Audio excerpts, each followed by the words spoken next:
Do not blame Caesar. That's how Marcus Tullius Cicero began his text a couple of thousand years ago. He writes the following: do not blame Caesar. Blame the people of Rome, who have so enthusiastically acclaimed and adored him and rejoiced in their loss of freedom, and danced in his path and gave him triumphal processions. Blame the people who hail him when he speaks in the forum of the new wonderful good society, which shall now be Rome's, interpreted to mean more money, more ease, more security, more living fatly at the expense of the industrious. My friends, welcome to Real Truth. My name is Howard Real. The call-in number is 877-254-7524. And I pull no punches and I give no quarter. And yes, I will inveigh against sleazeball politicians. But I also want to talk about the ignorant masses, the brainless voters who elect and re-elect those sleazeball politicians.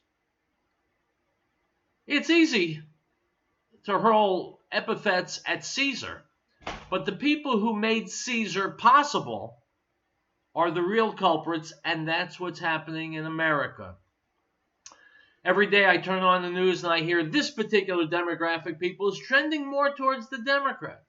And now another demographic group is trending towards the Democrats. And I'm thinking, are these people just not tuned into what's going on in this country? Do they want to be robbed and abused by Democrats? Do they want our government to grind to a halt? Instead of focusing on jobs and the economy and national security and border security, do they want an administration that will focus on transgender bathrooms? Guys, blame Caesar and blame the people of Rome. That's us. Item from the Times. Fewer than half of students consistently support freedom of speech, and 2/5 favor censorship and no platforming of controversial speakers, research has shown. A quote-unquote culture of conformity may also be having an effect on undergraduates, who are often too intimidated to espouse unpopular views on campus, according to a report by the center-right think tank Policy Exchange. My friends, fewer than half of students consistently support freedom of speech. So what country is this? For all of my life, freedom of speech has been synonymous with the United States of America, and now it's not.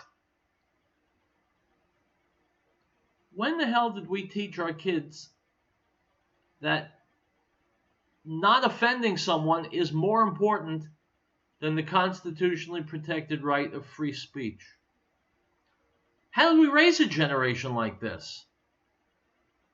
Is it that we've been too easy on them? That we've coddled and spoiled them? Is that it?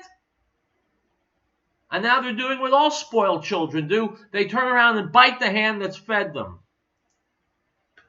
My friends, I'm not giving up on freedom of speech. I recommend you don't give up on it either.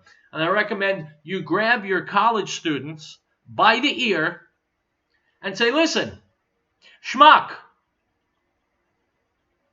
A lot of good people over more than 2 centuries have died defending freedom of speech. It's not for a snot-nosed pisspot like you to give it away. Item from Reuters, Dateline The Hague. The Netherlands must actively help repatriate the young children of women who joined the Islamic State of Syria. A court in The Hague ruled today, on Monday. The mothers themselves do not need to be accepted back into the Netherlands, the court said. Lawyers for 23 women who joined Islamic State from the Netherlands had asked the judge on Friday to order the state to repatriate them and their 56 children from camps in Syria, unquote. So, my friends, as day follows night, here is what must happen. These children are being brought to the Netherlands for reasons only God can guess. The mothers are not. The fathers are dead. So here are these Arab children growing up with no mother, no father. All they know is that the West killed their father and wouldn't allow their mother to be with them. So what do you think these kids are going to feel like doing when they get older? Correct. They're going to be angry. They'll have had no parental supervision, no guidance. They will want revenge on the people who broke up their families. I don't know who's running things in the Netherlands. Obviously, no one with a brain.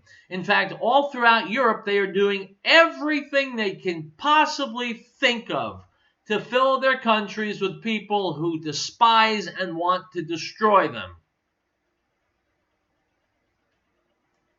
And so once again, don't blame Caesar. Blame the people of Rome who have so enthusiastically acclaimed and adored him and rejoiced in their loss of freedom.